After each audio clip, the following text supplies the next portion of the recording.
듣는 사람마다 복음 전하여 복스러운 소식 두루 퍼치세. 모든 사람에게 전할 소식은 어느 누구나 오라. 어느 누구나 주께 나오라. 어서 와서 주의 말씀 들으라. 하늘아버지가 오라 하시니 어느 누구나 오라. 오는 사람들은 지체 말고서 문 열었을 때에 들어오시오. 생명길은 오직 구주 예수니 어느 누구나 오라. 어느 누구나 주께 나오라. 어서 와서 주의 말씀 들으라. 하늘아버지가 오라 하시니 어느 누구나 오라. 언약하신 대로 이룰 것이니 누구든지 언약 받을 수 있네. 받은 사람에게 생명이로다. 어느 누구나 오라. 어느 누구나 주께 나오라. 어서 와서 주의 말씀 들으라. 하늘아버지가 오라 하시니 어느 누구나 오라. 네, 찬송 한 장 더 하시겠습니다. 521장 구원으로 인도하는 함께 찬송드리겠습니다.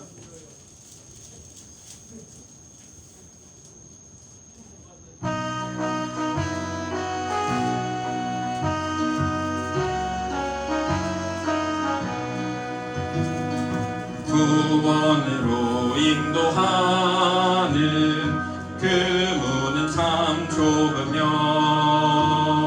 생명길로 인도하는 그 길은 참 험하니 우리 몸에 지고 있는 그 더러운 죄짐을 하나 없이 벗어놓고 힘써서 들어갑시다. 구원으로 인도하는 그 좁은 문 들어가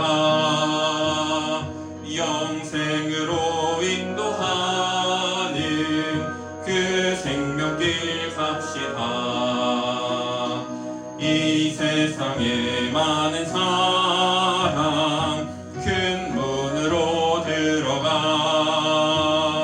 넓은 길로 갈지라도 멸망으로 끝나니 세상 헛된 복이 영화 모두 내어버리고 주의 말씀 순종하여 그 생명길로 갑시다. 구원으로 인도하는 그 좁은 문 들어가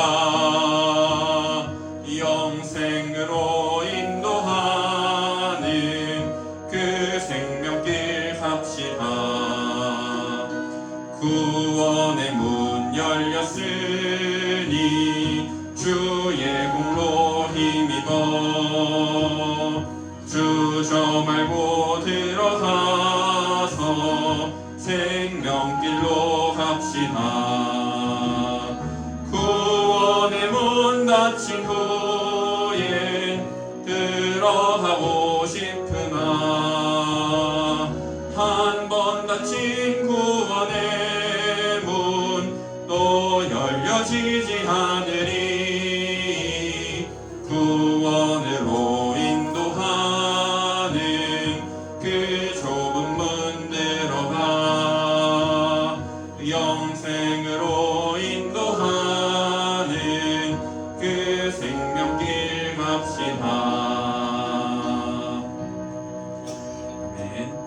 성경으로 우리의 신앙을 고백합니다. 전능하사 천지를 만드신 하나님 아버지를 내가 믿사오며 그 외아들 우리 주 예수 그리스도를 믿사오니 이는 성령으로 잉태하사 동정녀 마리아에게 나시고 본디오 빌라도에게 고난을 받으사 십자가에 못 박혀 죽으시고 장사한 지 사흘 만에 죽은 자 가운데서 다시 살아나시며 하늘에 오르사 전능하신 하나님 우편에 앉아 계시다가 저리로서 산 자와 죽은 자를 심판하러 오시리라. 성령을 믿사오며 거룩한 공회와 성도가 서로 교통하는 것과 죄를 사하여 주시는 것과 몸이 다시 사는 것과 영원히 사는 것을 믿사옵나이다. 아멘. 찬송가 1장 하나님 앞에 올려드리겠습니다.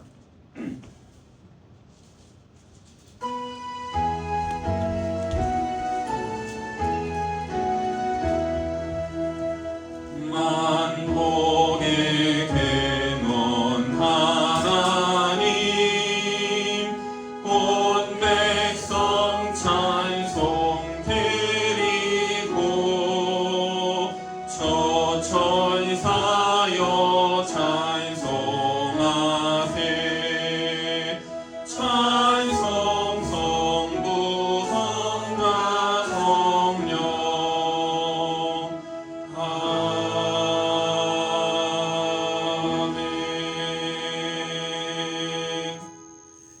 이 시간 오늘의 예배를 위하여 또 우리 에일교회를 위하여 함께 기도하겠습니다. 하나님 감사합니다. 주님께서 우리를 또 이 자리에 불러주시고 주님 앞에 기도할 수 있는 귀한 시간 주셔서 감사합니다. 하나님 우리가 오늘 예배로 나아갑니다. 수예배로 나아갑니다. 하나님 주님께서 받으시기에 기뻐하실 만한 예배 되게 하여 주시옵고 주님 또한 주님께서 우리 에일교회를 통하여서 이루실 그 귀한 주님의 역사 가운데 우리 교회가 쓰임받게 하여 주시옵소서. 태초로부터 시작된 그 하나님의 선교가 아버지 우리 에일교회를 통하여서 아버지 더욱더 확장되게 하여 주시고 주님의 귀한 일에 쓰임받기에 충분한 합당한 귀한 교회 되게 하여 주시옵소서. 하나님 담임 목사님부터 아버지 장로님들 권사님들 한 사람 한 사람 주님께서 붙들어 주시옵고 건강시켜 주시옵고 주님의 귀한 사역 감당하시기에 부족함 없는 귀하고 복된 주님의 일꾼들 세워 주시옵소서. 아버지 주님 앞에 말씀으로 나아갑니다. 이 시간 주님 역사하여 주시옵고 주님 부어주시는 은혜로 우리가 주님의 아름다우심을 바라보며 나아가는 귀하고 복된 시간 되게 하여 주시옵소서.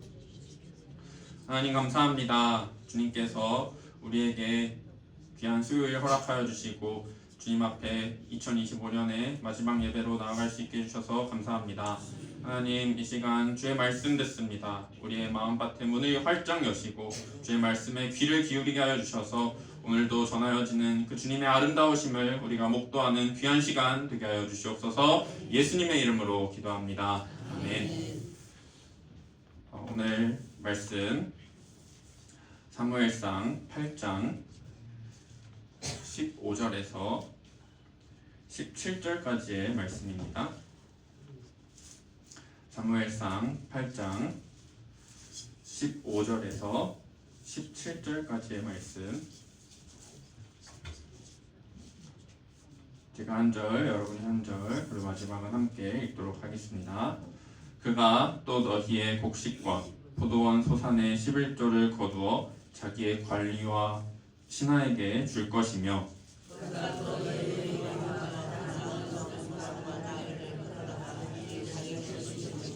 함께 읽겠습니다. 너희의 양떼 10분의 1을 거두어 가리니 너희가 그의 종이 될 것이나. 네, 하나님의 말씀입니다. 우리 좌우로 인사하시겠습니다. 주님께 감사합시다.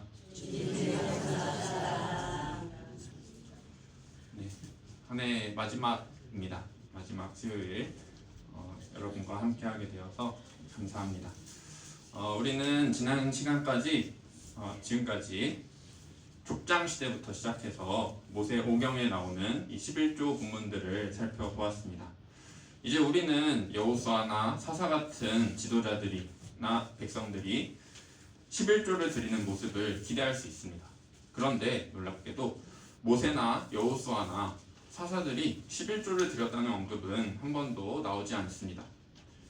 모세 오경 이후 11조라는 용어가 처음 등장하는 곳은 오늘 우리가 읽은 사무엘상 8장입니다. 그러나 사무엘상 8장은 백성들이 하나님께 드리는 11조의 이야기가 아닙니다. 이와는 정반대로 왕들이 백성들에게서 취하는 11조 이야기입니다. 이스라엘이 사무엘에게 열방과 같은 왕을 세워달라고 요청했습니다.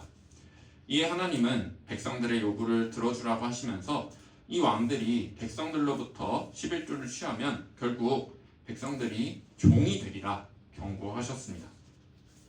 이 하나님의 경고 가운데 11조라는 동사가 2번 나옵니다. 오늘 본문 15절과 17절입니다. 그가 또 너희의 곡식과 포도원 소산의 11조를 거두어 자기의 관리와 신하에게 줄 것이며 너희의 양떼의 11조를 10분의 1을 거두어 가리니 너희가 그의 종이 될 것이라. 이 본문의 11조는 이스라엘 백성들이 하나님께 드리는 11조가 아니라 왕이 백성들에게 취하는 11조입니다. 특히 이 왕의 11조는 하나님이 요구하시는 11조와 어떻게 다른지를 보여준다는 점에서 주의 깊게 살펴볼 필요가 있습니다. 열방과 같은 왕의 요구와 왕의 11조를 거둠, 결국 백성이 왕의 종이 되리라는 예언을 담은 오늘 본문은 이스라엘의 정치사와 구속사에 매우 중요한 전환점이 되기 때문입니다. 한 걸음 더 나아가 사무엘상 8장의 왕의 11조는 신약시대 그리스도인들에게도 충분히 적용 가능성이 있습니다. 왜냐하면 신약의 성도들 역시 왕같은 제사장이기 때문입니다. 왕같은 제사장으로서 그리스도인들은 11조를 내는 동시에 교회에서 목사나 장로나 안수집사나 중직자로서 11조와 헌금을 관리하고 배분하고 사용하는 역할을 감당해야 합니다. 왕의 11조를 이해하려면 먼저 이스라엘 백성들이 왜 왕을 요구하게 되었는지 살펴야 합니다. 여호수아가 죽은 후에 모세와 여호수아와 같은 지도자 없이 오직 하나님 한 분만을 왕으로 모시고 사는 시대가 있었습니다. 바로 사사 시대였죠. 이스라엘 백성들은 왕이신 하나님 여호와만 섬기기보다는 스스로 왕이 되어 자유를 남용하여 거룩한 백성으로서의 정체성을 잃었습니다. 엎친 데 덮친 격으로 블레셋 민족이 침공이 강화되자 이스라엘은 국가적으로 위기에 처합니다. 이에 이스라엘 모든 장로들이 사무엘에게 자신들을 다스릴 왕을 달라 요구합니다. 이스라엘의 장로들이 왕을 요구한 이 표면상의 이유는 사무엘이 늙었고 그의 아들들이 사무엘 같지 않기 때문이었지만 실제 이유는 그것이 아니라 이 열방과 같은 왕을 갖고 싶은 데 있었습니다. 실제로 열방과 같은 왕을 요구하는 것은 하나님을 버리는 반역이었습니다. 하나님은 이런 요구를 들어주지 않으실 것처럼 보였지만 이스라엘의 역사는 어차피 그분을 버리고 다른 신들을 섬긴 역사라는 점을 인정하시면서 왕을 달라는 요구를 들어주라 하셨습니다. 대신 하나님은 이 왕정의 위험성을 경고하라고 사무엘에게 지시하십니다. 사무엘상 8장 9절 그러므로 그들의 말을 듣되 너는 그들에게 엄히 경고하고 그들을 다스릴 왕의 제도를 가르치라. 왕의 제도의 핵심은 왕은 취하는 자라는 것입니다. 이어지는 하나님의 말씀을 보면 이스라엘이 열방과 같은 왕을 요구한 결과 어떤 대가를 치르게 될지가 잘 나타납니다. 아들을 취함, 딸들을 취함, 밭을 취함, 곡식과 소산의 11조를 취함, 노비와 나귀를 취함, 양떼의 11조를 취함. 여기에서 취하다라는 동사가 4번, 11조를 거두다는 동사가 2번 반복되면서 탈취의 대상이 백성들의 삶 전체를 포괄할 만큼 전방위적임을 보여줍니다. 왕들은 한마디로 백성들의 모든 인적 자원과 물적 재산 전반을 취하고 11조를 가져가는 자로서 그 특성상 백성에게서 취하는 자의 존재인 것입니다. 실제로 고대 근동 역사의 왕들은 아들들을 취해 병사와 장교로 부리고 딸들을 취해 요리하는 시녀로 삼고 노비를 데려다 왕궁리를 시키고 왕때의 10분의 1을 취하여 사치스러운 왕궁 생활을 영위하는 자들이었습니다. 이러한 왕의 제도에서 이 취하는 것의 반대인 주는 일은 이스라엘 백성들의 소유를 자기 관리와 신하들에게 줄 때뿐입니다. 왕들이 왕권을 유지하기 위해 많은 신하들을 두고 이들에게 봉급을 주기 위해 세금을 거둬야 했습니다. 이에 백성의 곡식과 포도원 소산의 11조를 거둘 수밖에 없었습니다. 또한 왕궁 식솔들과 왕의 호위 군사들과 호위 신하들과의 이 식사를 위해 백성들에게 양떼의 11조를 취해야 합니다. 이러한 왕정의 비극적인 결과가 바로 백성들이 종으로 전락하는 것입니다. 왕이 백성들에게서 취하고 10분의 1을 가져가는 대상은 삶의 전 영역에 걸쳐 있기에 이스라엘의 평범한 백성들은 노예 신세로 전락할 것이 분명했습니다. 사무엘상 8장 17절 말씀, 너희가 그의 종이 될 것이라. 왕에 취하는 일이 극심해지면 이스라엘은 노예에 가까운 상태로 전락할 것이라는 하나님의 경고였습니다. 이스라엘은 이렇게 하늘에서 왕으로 다스리시는 여호와 아래에서의 자유보다 인간 왕 아래서의 종노릇을 택합니다. 과거 이스라엘은 애굽에서 종이었기에 이는 다시 애굽으로 돌아가는 것이었지만 백성들은 개의치 않습니다. 역사적인 신뢰 또한 있습니다. 가나안 땅에서 출토된 이 고고학적 발굴들을 보면 거대한 저장 항아리의 이 손잡이 부분에 왕을 위해, 왕에 속한이라는 단어가 어구가 새겨져 있는 것들이 많이 발견되었다고 합니다. 학자들에 의하면 약 2000개 정도가 발견되었는데 왕정시대에 왕의 세금이 있었음을 확실히 보여줍니다. 왕들은 보통 거대한 건축 프로젝트를 진행하는 것을 좋아할 뿐 아니라 이 정부 조직을 확대하기를 원했습니다. 게다가 화려한 궁중 생활을 원했기에 백성들은 징병, 징용, 징세에 시달리지 않을 수 없었습니다. 이스라엘의 역사를 보면 솔로몬 같은 이 위대한 왕조차 징병, 징용, 징세로 백성들에게 엄청난 부담을 주었습니다. 솔로몬의 아들 르호보암 역시 이 부친의 뒤를 이어 이런 정책을 펼치면서 징병과 징용과 징세의 부담이 커지자 이를 줄여달라고 백성들이 강하게 요구했습니다. 그리고 그 이후의 일들은 여러분들 모두 아시죠? 이스라엘의 분열이었습니다. 성도님들, 이것이 정말 올바른 11조의 정신입니까? 아닙니다. 원래 11조 제도는 이런 것이 아닙니다. 이스라엘에서 11조는 이런 정치적 세금이 아니었습니다. 하나님의 소유로서의 11조, 원래부터 여호와께 속한 것을 당연히 드리는 것으로서 제사장들과 레위인들, 성전의 예배 제도를 지지하는 것은 물론 가난한 자들과 고아와 과부들을 돕는 데 초점이 맞추어져 있던 것이 하나님의 11조입니다. 하나님 사랑과 이웃 사랑이라는 이중 계명을 실천하는 데 매우 중요한 수단이었습니다. 그런데 이에 반해 이 왕들의 11조는 결국 하나님의 백성들을 종으로 만들고 애굽의 상태로 돌아가게 만든 것입니다. 왕들의 11조가 하나님의 백성을 종으로 만들었다는 사실을 통해 우리는 어떤 사람들이 왕이 되어야 하는지를 이제 심각하게 고민해야 합니다. 특별히 오늘날 신약시대의 모든 그리스도인들은 왕같은 제사장이 되어야 하기에 이상적인 왕이 어떤 인물인지를 반드시 알아야 합니다. 하나님은 왕정이 가지는 위험성을 알고 계셨습니다.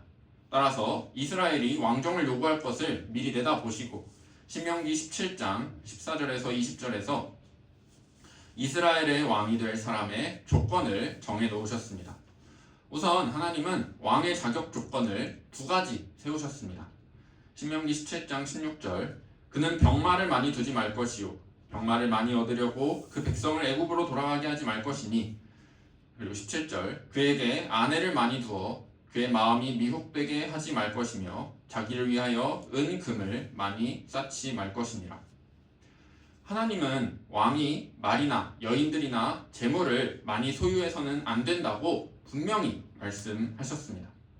첫째, 말은 농업 경장용이 아니라 병거를 모는 용도로 사용되었기 때문에 병마를 많이 얻으려고 해서는 안 된다는 것입니다. 이스라엘의 왕은 말이나 병거나 마병들보다 여호와를 의지하며 통치해야 하기 때문입니다. 둘째, 아내를 많이 두는 것은 지위에 대한 과시욕과 연관되어 있습니다. 이런 지위와 명예욕을 가지면 하나님을 사랑하는 데서 마음이 떠나가기 때문에 이스라엘 왕은 많은 여인들을 거느려서는 안 된다 하신 것입니다. 마지막으로 이스라엘 왕은 은과 금을 많이 늘려서는 안 된다 경고합니다. 왕이 은과 금을 많이 모으려면 10중 8구는 백성들에게서 세금을 많이 거두는 방법이 가장 편했을 것입니다. 이런 무료분, 결국 백성들의 삶을 힘들게 하기에 은과 금의 축적을 금지한 것입니다. 왕은 전쟁에서 백성을 구하며 백성의 복지를 위해 헌신하는 것이 가장 큰 존재 이유였습니다. 그러나 이런 식으로 왕이 통치하려면 결심만으로는 불가능합니다. 이에 하나님은 모세를 통해 이상적인 왕의 통치를 구현하기 위해 따라야 할 권면을 알려주십니다. 신명기 17장 18절 19절 그가 왕위에 오르거든 이 율법서의 등사본을 레위 사람 제사장 앞에서 책에 기록하여 평생에 자기 옆에 두고 읽어 그의 하나님 여호와 경외하기를 배우며. 아멘. 왕에게 내린 명령은 세 가지입니다. 첫째, 왕은 율법서의 등사본을 필사하라. 둘째, 왕은 그 율법서를 자기 옆에 두라. 셋째, 왕은 평생에 율법서를 읽으라. 이렇게 해야 하는 이유는 이 길만이 여호와 경외하기를 배우는 길이기 때문입니다. 이 방법 외에는 여호와 경외하기를 배울 수 없습니다. 이렇게 경외하는 법을 배우면 무슨 일이 벌어지는가? 신명기 17장 20절입니다. 그리하면 그의 마음이 그의 형제 위에 교만하지 아니하고 이 명령에서 떠나 좌로나 우로나 치우치지 아니하리니 이스라엘 중에서 그와 그의 자손이 왕위에 있는 날이 장구하리라. 첫째, 율법을 곁에 두면 수직적으로 하나님과의 관계에서는 율법의 모든 규례를 지켜 행할 수 있게 됩니다. 둘째, 율법서를 통해 여호와 경외하기를 배우면 이 수평적으로 언약 공동체의 형제들에게 교만하지 않게 됩니다. 셋째, 율법에 순종하면 미래의 안전이 보장될 수 있습니다. 이렇게 왕의 조건을 정해놓으신 것은 열방의 왕들은 모든 것을 착취하는 자들이기에 끝내 백성을 종으로 전락시킬 것이기 때문이었습니다. 따라서 이상적인 이스라엘 왕의 조건을 언급한 신명기 17장을 염두에 두고 사무엘상 8장의 이 왕의 11조 관습을 이해한다면 오늘날 교회에서 11조를 어떤 마음으로 관리하고 분배하고 소비해야 하는지를 배울 수 있습니다. 오늘날 그리스도인들은 왕같은 제사장입니다. 그런데 구약을 보면 왕이나 제사장은 모두 11조의 관리와 분배와 소비와 관련된 인물이었습니다. 이스라엘 백성들이 11조를 레위인과 제사장에게 주면 그들이 11조를 관리하도록 되었습니다. 왕들 역시 11조의 관리를 맡았습니다. 히스기야 왕이 제사장들과 레위 사람들 몫의 음식, 즉 11조 낼 것을 백성들에게 명령한 것은 왕의 임무이기도 했습니다. 또한 히스기야는 11조가 많이 들어오자 11조를 보관할 창고를 마련하도록 지시하고 11조를 관리하고 분배할 감독관을 임명했습니다. 왕같은 제사장인 이 신약의 성도들도 교회에서 직분을 맡아 교회의 수익과 지출의 재정을 관리할 의무와 권리가 있습니다. 특별히 담임 목회자는 교회의 법적 대표로서 특별히 교회 재정 관리의 최종 책임자입니다. 그런 점에서 목회자와 당회 장로들과 재정 책임자인 안수직사들은 열방과 같은 왕의 모습이 아니라 하나님께서 신명기에 보여주신 왕의 모습을 보여야 합니다. 특별히 은과 금을 많이 늘려서는 안 되며 율법을 쓰고 읽고 지켜야 하며 여호와를 경외해야 하며 동족들보다 우월하다는 생각을 가져서는 안 됩니다. 그런데 정말 놀라운 것은 이런 신명기의 왕에 대한 조건이 신약에서 목사와 장로와 집사의 자격에도 나옵니다. 목사와 장로의 자격에 대해 디모데전서는 다음과 같이 말합니다.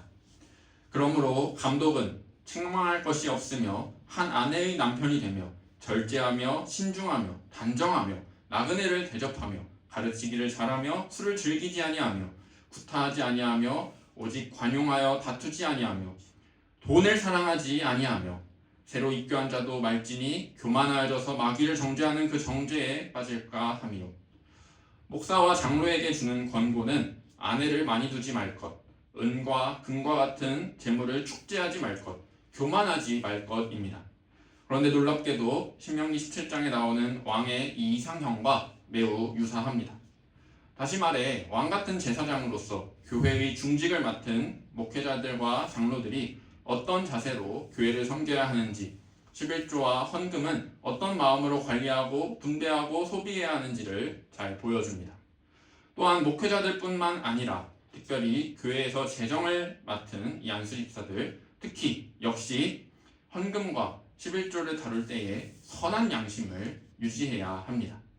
디모데전서 3장 8절에서 9절, 이와 같이 집사들도 정중하고 일구이연을 하지 아니하고 술에 임박하지 아니하고 더러운 일을 탐하지 아니하고 깨끗한 양심에 믿음의 비밀을 가진 자라야 할지니. 아멘. 설교를 마치려 합니다. 하나님의 말씀에서 벗어난 열방 왕의 11조, 백성을 노예로 만드는 착취의 11조였습니다. 그렇다면 오늘 말씀의 결론은 이 무엇이 올바른 하나님의 말씀인지를 바로 알고 그 본질에서 벗어나지 않는 것이라 할 수 있겠죠. 성도님들, 오늘 2025년 마지막 날, 지난 한 해를 여러분은 어떻게 평가하십니까? 하나님의 말씀을 따라 살아보려 했더니 어떠하시던가요? 다른 이의 옷을 입듯 생각만큼 쉽지 않다는 것에 모두 공감하실 것입니다. 저도 때로는 저에게서 이런 위선자 같은 모습이 느껴질 때도 있습니다. 하지만 하나만은 확실합니다. 하나님의 말씀은 진리입니다. 비록 죄의 영향 아래에 살아가기에 우리의 연약함이 드러나지만 그럼에도 불구하고 하나님의 말씀대로 사는 것이 우리의 가장 알맞은 옷이고 그 뜻에 맞게 살아보려 작게나마 노력할 때 우리는 조금씩 힘을 얻습니다.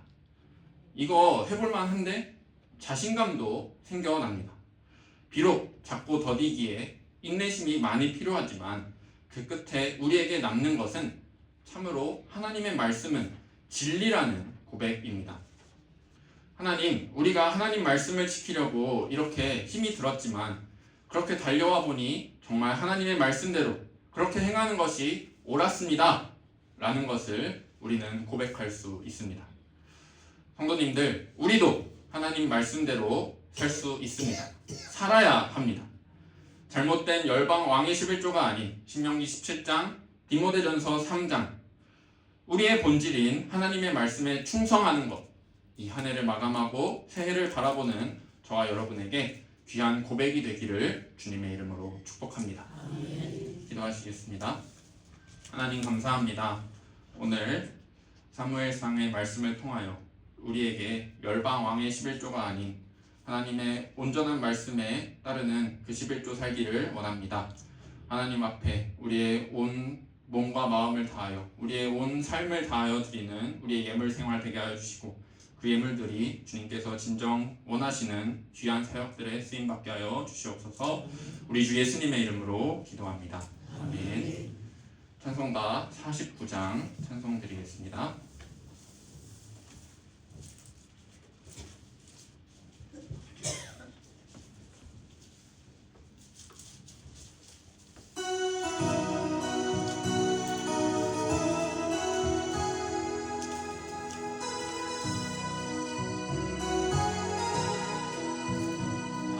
하나님이 언약하신 그대로 넘치도록 복을 내려주시고 마른 땅에 단비 내리시겠네. 11조 마칩니다. 기쁨으로 봉사하며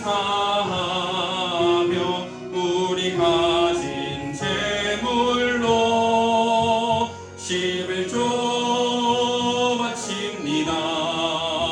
11조 마칩니다. 우리 하나님 내리시는 복 쌀 곳이 없겠네.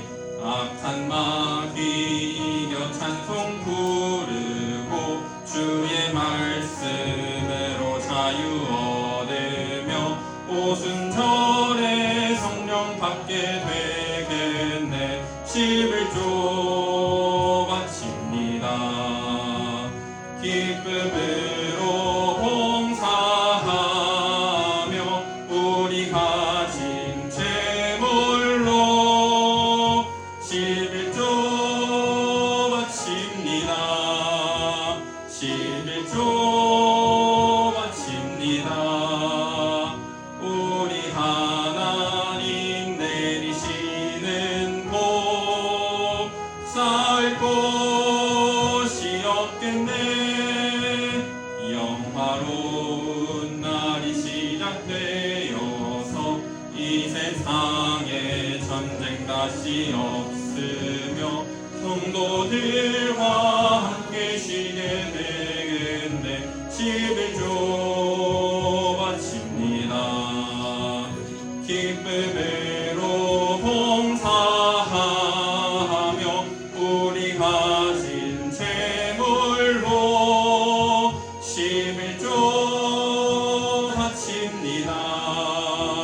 11조 바칩니다. 우리 하나님 내리시는 복 쌓을 곳이 없겠네.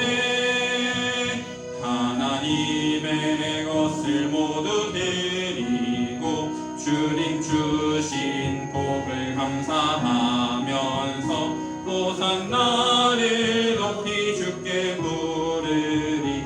11조 바칩니다.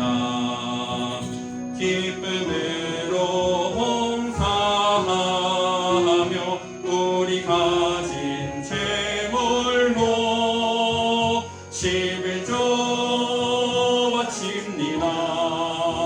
11조 바칩니다. 우리 하나님 내리시는 복 쌓을 곳이 없겠네. 오늘 저녁에는 송구영신 예배가 있습니다. 주님께서 가르쳐 주신 기도로 예배를 마치겠습니다. 그러므로 너희는 이렇게 기도하라. 하늘에 계신 우리 아버지여, 이름이 거룩히 여김을 받으시오며 나라의 마옵시며 뜻이 하늘에서 이루어진 것 같이 땅에서도 이루어지이다. 오늘날 우리에게 일용할 양식을 주옵시고 우리가 우리에게 죄 지은 자를 사하여 준 것 같이 우리 죄를 사하여 주옵시고 우리를 시험에 들게 하지 마옵시고 다만 악에서 구하옵소서. 대개 나라와 권세와 영광이 아버지께 영원히 있사옵나이다. 아멘.